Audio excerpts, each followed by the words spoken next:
नमस्कार दोस्तों, प्रत्यक्ष आयुर्वेद की तरफ से मैं डॉक्टर राहुल परिहार आप सभी का स्वागत करता हूं। ये पीजीटी 2026 का पेपर हो चुका है। पेपर के क्वेश्चंस आप लोगों को कुछ कुछ आइडिया लग चुके हैं। हम जिस बारे में बात करने के लिए अवेलेबल हुए हैं वो है पेपर का ओवरव्यू। कैसा पेपर का लेवल था, क्या पूछा गया, क्या नया हुआ, क्या पुराना था, ये आगे आने वाले 2027 और उसके बाद वाले बैचेस के लिए यूजफुल होगा प्राइमरली, और 2026 में जो अपीयर हुए हैं उनको एक आइडिया देने के लिए कि हाँ, आप पेपर तो दे चुके हैं बट अब आगे क्या होने वाला है, पेपर का कट ऑफ कितना जाने वाला है एंड ऑल, उसका एक बेसिक आइडिया यहाँ पे हम लेके चल रहे होंगे। सो स्टार्ट करते हैं। ओवरऑल पेपर का डिफिकल्टी लेवल कैसा रहा, अभी तक जो स्टूडेंट से हमारी बातचीत हो पाई है उससे हमें पता लगता है ये moderate to hard, moderate to difficulty वाले पेपर के सेगमेंट में आता है। अगर हमको किसी एक में फिट करना तो ये मॉडरेट में जाएगा। ना तो ये बहुत इजी था जैसे पहले 2019 और उसके पहले पेपर होते थे, और इतना भी डिफिकल्ट नहीं था कि किया नहीं जा सकता था। हम क्वेश्चंस के डेप्थ ऑफ नॉलेज की बात कर रहे हैं कि पूछने वाला एरिया कौन सा चूज किया गया ताकि हम वहां पे क्वेश्चन आंसर करने के लिए अवेलेबल हो पाए। राइट, मॉडरेट लेवल का पेपर रहा है ये। हमारी टीम का ओवरऑल एनालिसिस अभी तक यहां तक पहुंचे हैं। पेपर लेंदी था या मैनेजेबल था? ऑब्वियसली आप लोगों ने ये तो सुन लिया होगा कि पेपर का लेंथ बहुत ज्यादा था, और ये लेंदी का वहां पे क्या पार्ट लेंदी था, जो लॉन्ग केस बेस्ड क्वेश्चंस थे उनको समझने में बच्चों को टाइम लग रहा था। क्लिनिकल स्टेम्स या सीक्वेंस पूछ रहे थे। Even multi line application based questions भी थे जहां पे मल्टीपल स्टेटमेंट्स रहते हैं, उनको आइडेंटिफाई करना कि कौन सा ट्रू है एंड कौन सा फॉल्स है, और बहुत सारे association reason and match the column, ये सब क्वेश्चंस को क्या कर रहा था, टाइम देना पड़ रहा था। टाइम देने की वजह से वहां पे पेपर लेंदी फील हो रहा था। बट ऐसा नहीं है कि सारे क्वेश्चंस वैसे ही थे, कुछ चीजें मैनेजेबल भी थी। सिंगल लाइन फैक्चुअल क्वेश्चंस थे, कम थे। स्टैंडर्ड हाई यील्ड टॉपिक से भी क्वेश्चंस थे जो देखते ही तुरंत आंसरेबल थे। बट अगर मैं बोलूंगा पिछले कुछ सालों में ये वाला सेगमेंट बड़ा है, और जो वन लाइनर टाइप के क्वेश्चंस का जो प्रोपोर्शन है वो रिड्यूस हुआ है। स्पेशली 2026 के पेपर में भी ये हमको विजिबल हुआ है। ये आप लोगों को ऑलरेडी पता है। तो अगर हम बात करें तो ये लेंदी में कंसिडर करेंगे या मैनेजेबल में? अगर बच्चे ने तैयारी ठीक से करी है, paper attempting tactics and methodology को फॉलो किया है, तो उसके लिए मैनेजेबल है। एप्लीकेशन बेस्ड क्वेश्चन में स्पीड मेंटेन जिनने किया है, टाइम को पूरा थ्रू आउट पैरेलल लेके चला, उनको प्रॉब्लम उतनी नहीं हुई होगी। बाकी जिन लोगों का एक क्रूड मेथड से अटेम्प्टिंग की होगी, हम तो 1 से 120 तक, 0 से एंड तक करेंगे, उनको प्रॉब्लम ऑब्वियसली हुई होगी। Okay, so paper was bit lengthy than last year. Time pressure कैसा रहा? जब पेपर लेंदी होता है तो टाइम का प्रेशर कंपैरेटिवली ज्यादा हो जाता है। अगर हम देखें 120 क्वेश्चंस के लिए 120 मिनट तो थे, मतलब एवरेज हम 1 मिनट पर क्वेश्चंस के लिए कह सकते हैं। लेकिन रीडिंग हैवी क्वेश्चंस में, मतलब जिनका क्वेश्चन का साइज देखने में बड़ा है, उसको पूरा रीड करना, अंडरस्टैंड करना, देन एनालाइज करके आंसर करना, ये टाइम किल कर रहा था। तो वहां पे जब नंबर ऑफ क्वेश्चंस ज्यादा हो गए लेंदी वाले, तब वहां पे पर 1 मिनट में एक क्वेश्चन करना डिफिकल्टी होगी। और इसी डिफिकल्टी की वजह से टाइम प्रेशर जो है अब मॉडरेटली हाई हो चुका है। मतलब पूरा पेपर में स्टूडेंट का एक पैनिक मोड क्रिएट करने का काम किया है इस पेपर ने, कि प्रेशर ऑफ टाइम वहां पे फील हुआ। ऐसा नहीं है सबके साथ हुआ, मेजोरिटी ऑफ स्टूडेंट वहां पे ऐसा फील किए हैं। बहुत सारे स्टूडेंट को टाइम मैनेजमेंट इतना अच्छा था कि उनको ये प्रेशर फील नहीं हुआ। कुछ स्टूडेंट्स का इतना ज्यादा डिफिकल्ट टाइम प्रेशर हो गया कि उनका पेपर कंप्लीट ही नहीं हो पाया, वो 20-30 क्वेश्चंस को ड्रॉप करके आ गए। इवन बहुत सारे सेंटर्स पे तो कंप्यूटर ही क्लोज हो गए, बंद हो गए, इलेक्ट्रिसिटी इश्यूज थे, डीजल खत्म हो गए। ये बहुत शर्मनाक तरीके से एग्जाम का एक हमको सेगमेंट देखने को मिला है। इसके ऊपर हम एक डिटेल में सेशन रखेंगे, बातचीत करेंगे, और क्या क्या स्टेप्स हम प्रत्यक्ष आयुर्वेद की तरफ से ले सकते हैं हम डेफिनेटली लेंगे। अभी हम बात कर रहे थे टाइम प्रेशर पे, तो यस, ये मॉडरेटली हाई टाइम प्रेशर वाला था। फैक्चुअल क्वेश्चंस जो थे उनसे टाइम बच रहा था, मतलब वो लेस देन 1 मिनट में हो रहे थे। इसकी वजह से जो लेंदी क्वेश्चंस थे उनमें टाइम देने के लिए अवेलेबल हो पा रहा था। एवरेज अटेम्प्टिंग कितनी हुई। मैं हमेशा हमारे स्टूडेंट्स को यही सजेशन देता रहूंगा। 1/4 नेगेटिव में हायर अटेम्प्टिंग होनी चाहिए और हमारे स्टूडेंट लगभग यही काम किए हैं।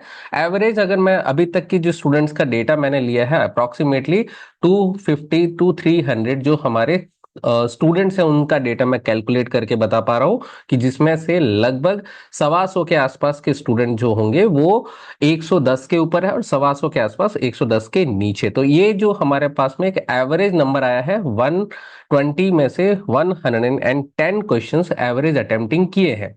ऑब्वियसली इसके अंदर गेस वर्क किए हैं, सबके 110 में से 110 पूरे नहीं होंगे।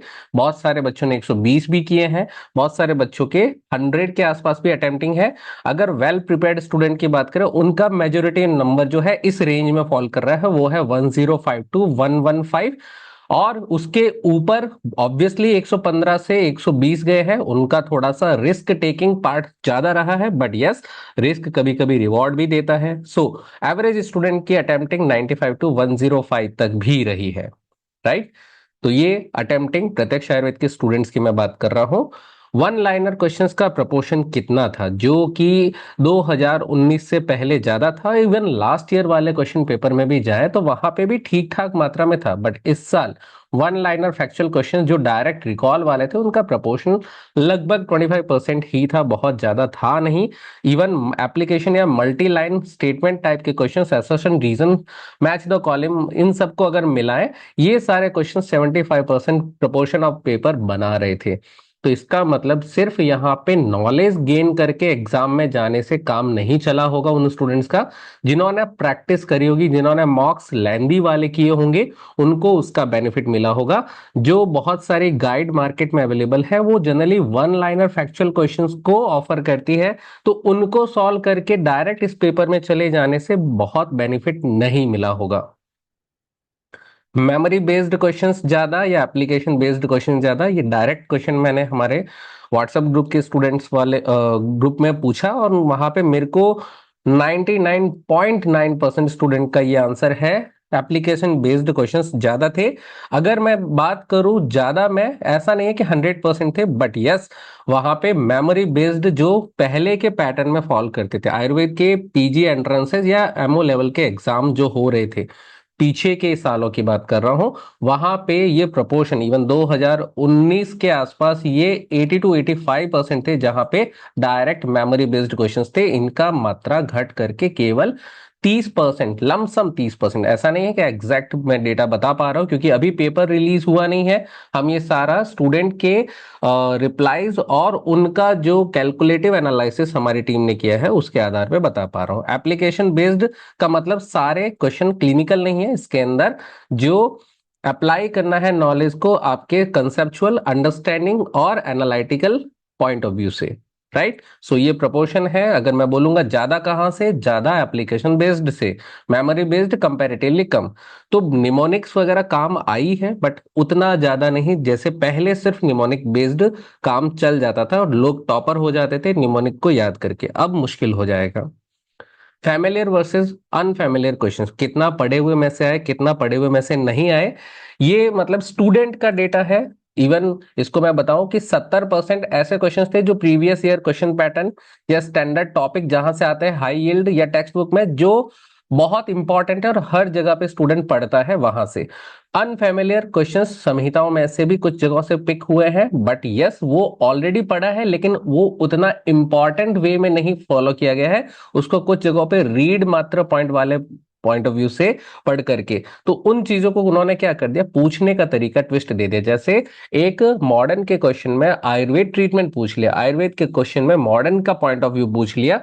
ये जो मिलान करके जो पूछा गया ये अनफेमिलियर बना दिया है क्वेश्चन को, मतलब पढ़ा हुआ क्वेश्चन भी हमारे लिए थोड़ा सा अनफेमिलियर जैसा फील हुआ, क्योंकि वो डायरेक्ट बुक के रेफरेंस में अवेलेबल नहीं है, वो प्रैक्टिस के अंदर अवेलेबल है, राइट। ये ट्विस्ट था। अनएक्सपेक्टेड फ्रेमिंग हुई है ऑब्वियसली, और यही एलिमिनेशन टेक्निक यहाँ पे काम करी होगी जिन लोगों ने अपना बुद्धिमानी का परिचय दिया होगा। सो अगर ये हम बात करें फेमिलियर, यस फेमिलियर अभी भी ज्यादा है, बट अनफेमिलियर का मतलब ये ऐसा नहीं कि 30% क्वेश्चंस बच्चों ने पढ़े ही नहीं थे। इनमें से मान लेते इस 30 को 15-15 में बांटे, तो 15 वाले पढ़े हुए थे बट उनको नए ट्विस्ट से पूछा। 15% क्वेश्चंस ऑब्वियसली हर साल आते हैं जो कि अनटच एरिया से पॉसिबल हो सकते हैं। मॉडर्न के भी कुछ नए क्वेश्चंस पूछे जाते हैं, डेप्थ ऑफ आयुर्वेद भी पूछा जा सकता है। प्रीवियस ईयर के कंपैरिजन में लेवल इनका अगर देखा जाए तो कैसा रहा है, अगर 2024 में अगर हम यहाँ पे रेटिंग दे रहे हैं आउट ऑफ 5 मल्टीपल पॉइंट्स को देख करके कि कितना डेप्थ नॉलेज पूछा, लेंथ कितनी थी क्वेश्चन पेपर की वगैरह वगैरह, तो ये 3.5 पे जाता है। तो 2025 में भी लगभग उसके आसपास था। इस बार थोड़ा सा यहाँ पे मात्रा बढ़ा है, और अभी भी ये फाइनलाइज मैं नहीं कह सकता क्योंकि पेपर आने के बाद में हो सकता है कि डेटा डिफर करे, लेकिन मैं मान सकता हूं कि ग्रेजुअली ये अपसाइड जा रहा है। प्योरली फैक्चुअल क्वेश्चन घट रहे हैं और स्टूडेंट का वहां पे थियोरेटिकल टेम्परामेंट पूछा जा रहा है, और उस वजह से ये पेपर जो है थोड़ा सा अपर साइड जा रहा है। ये सिर्फ डेप्थ या लेंथ की बात नहीं कर रहे हैं, हम ओवरऑल पॉइंट्स को यहाँ पे कंसिडर करके आउट ऑफ 5 रेटिंग दे करके ये डेटा बना पा रहे हैं। तो इसका क्या रिलेवेंस है, अगर पेपर पहले से थोड़ा डिफिकल्ट फील हो रहा है दैट मीन्स ये डायरेक्ट इंपैक्ट डालेगा कट ऑफ पे, और अगर पेपर डिफिकल्ट लेवल में जाया गया है तो इसका मतलब कट ऑफ स्लाइडली नीचे आ सकती है। मैं पीछे वर्ड बोल रहा हूं, कट ऑफ नीचे आ सकती है, बट कट ऑफ मतलब वो लास्ट स्कोर जिस पे किसी स्टूडेंट को पीजी सीट मिलती है। अब ये हर स्टेट के लिए, हर कैटेगरी के लिए अलग अलग हो सकती है, बट अगर मैं ओवरऑल बात करूंगा तो कट ऑफ स्लाइटली नीचे आ सकती है लास्ट ईयर के कंपैरिजन में। ठीक है, देन हमारा पॉइंट है प्रिपरेशन किस टाइप की होनी चाहिए थी, कौन स्टूडेंट यहाँ पे बेटर किए होंगे, किन स्टूडेंट को डिफिकल्टी हुई होंगी प्रिपरेशन के पॉइंट ऑफ व्यू से। सबसे पहला, जिनका कंसेप्चुअल पार्ट ज्यादा अच्छा रहा होगा उनको ये तुरंत रीजनिंग या फिर क्लिनिकल क्वेश्चन में ज्यादा सोचने का टाइम नहीं लगा होगा, वो तुरंत समझ गए होंगे कि पूछना कहाँ से चाह रहा है। जो सिर्फ निमोनिक या रट्टा बेस्ड या कुछ गाइड के पॉइंट्स को अगर मल्टीपल रिवीजन करके गए उनको डिफिकल्टी हुई होगी। तो प्रिपरेशन में डोमिनेंट किए होंगे कॉन्सेप्ट वाले स्टूडेंट्स को। क्लासिकल स्ट्रेंथ जिसकी अच्छी है, चरक सुश्रुत वाग्भट पे जिनकी कमांड अच्छी है, जिनकी कमांड अच्छी होगी ऑब्वियसली उन्होंने फास्ट क्वेश्चन किए होंगे, तो बाकी जो नए टाइप के क्वेश्चन है उनमें टाइम ज्यादा दे पा रहे होंगे। ऐसी कंडीशन में उन स्टूडेंट को बेनिफिट मिला होगा जिनका क्लासिक्स अच्छा रहा है। तीसरा, जिन्होंने रेगुलर एमसीक्यू सॉल्व किए हैं या जो एप्लीकेशन ड्रिल जिसको मैं बोल सकता हूं कि अटेम्प्टिंग मेथोडोलॉजी पे वर्क किया। अटेम्प्टिंग मेथोडोलॉजी का मतलब है कि आपको डिफिकल्टी की बात नहीं है, लेंदी पेपर करने की प्रैक्टिस है या नहीं है। तो जिनकी ये अटेम्प्टिंग प्रैक्टिस थी उनको ये बेनिफिट में मिला होगा, जो ये नहीं करके गए होंगे उनको लॉस ऑब्वियसली हुआ है। एंड लास्ट पॉइंट, जो टाइम मैनेजमेंट एलिमिनेशन करके या किसी तरीके से टाइमिंग के साथ में थ्रू आउट पेपर के साथ चल पाए होंगे, रॉन्ग ऑप्शन को जितना जल्दी हटा करके और टाइम बजट को मेंटेन करके जिन स्टूडेंट ने पेपर को अटेम्प्ट किया है वो लोग इस पेपर को बेटर कर पाए हैं। सो ओवरऑल अगर मैं इसमें एक लाइन में बात करूं, कॉन्सेप्ट और टाइम मैनेजमेंट जिनका बेटर था वो स्टूडेंट इस पेपर में डोमिनेट कर रहे थे। पेपर में सरप्राइजिंग पार्ट क्या था, सरप्राइजिंग पार्ट हमने ऑलरेडी डिस्कस किया कि अनएक्सपेक्टेड एलिमेंट जिन्होंने स्टूडेंट को चौंका दिया वो था वेट शिफ्टिंग। वेट शिफ्टिंग का मतलब है फेमिलियर हैवी एरिया जहां पे जो क्वेश्चंस पूछने का तरीका, क्वेश्चन का पॉइंट इजी है पर पूछने का तरीका डिफिकल्ट है, ये वाला जो पार्ट है पिछले कुछ सालों से बड़ा है और इस बार भी थोड़ा ज्यादा मात्रा में पूछ लिया गया है। दूसरा, क्लिनिकल फ्रेमिंग। क्लिनिकल फ्रेमिंग हमको इस पेपर में ज्यादा मात्रा में दिखी। पहले पूछे जाते थे इक्के दुक्के 4-5 क्वेश्चंस, कभी कभी ज्यादा आए होंगे बट इस बार कंपैरेटिवली ज्यादा थे। और ट्विस्ट मतलब आउट ऑफ कंट्रोल, या लास्ट ईयर जैसे असर्शन रीजन नहीं थे, बहुत सारे स्टूडेंट मान के चल रहे थे 2025 में असर्शन रीजन नहीं आए हैं तो आगे भी नहीं आएंगे, बट ऐसा नहीं हुआ। बहुत सारे एप्लीकेशन बेस्ड असर्शन रीजन और जो डायरेक्ट रटने से सॉल्व नहीं हो सकते थे ऐसे क्वेश्चंस वहां पे पूछे गए थे। सो ये वाला पार्ट स्टूडेंट के लिए सरप्राइजिंग था। इवन हम लोग भी इस चीज को एक नए पैटर्न की तरफ देख रहे हैं। कभी मतलब ऐसा सोचने पे लगता है कि ये नेक्स्ट पेपर का ट्रायल है, जैसे कि नेक्स्ट के पहले ट्रायल बॉल खेल रहे थे। 2026 के पेपर के बाद में 2027 के पेपर से पहले एक नेक्स्ट का एग्जाम होने वाला है। नेक्स्ट मतलब नेशनल एग्जिट टेस्ट। और ये नेशनल एग्जिट टेस्ट के पहले ये पेपर का पैटर्न ये हिंट दे रहा है कि अब आपको एआईए पीजीईटी में भी क्लिनिकल क्वेश्चंस का रेशियो बढ़ा हुआ मिलेगा। इसका मतलब यह है कि जो नेक्स्ट की प्रिपरेशन कर रहे हैं उनका बेनिफिट 2027-28 जो भी पेपर्स होंगे उनमें उनको बेनिफिट मिलने वाला है। सो अगर आप क्लिनिकल वे में नहीं पढ़ रहे हो, नहीं सोच रहे हो, सिर्फ उसको फैक्ट बेस्ड पढ़ रहे हो, डिफिकल्ट हो जाएगा आप लोगों के लिए। एप्लीकेशन पे फोकस करने वाले स्टूडेंट को बेनिफिट होगा। Clinical reasoning and elimination skill बहुत इंपॉर्टेंट है। आप ऑप्शन एक्सक्लूड करना सीख गए, इसका मतलब आप पेपर को अच्छे से हैंडल कर लोगे। तो मैं कह सकता हूं कि ये 2026 का पेपर किसका प्रिकर्सर है, ये नेक्स्ट का प्रिकर्सर जैसा फील हो सकता है, हल्का फुल्का, कंप्लीटली नहीं।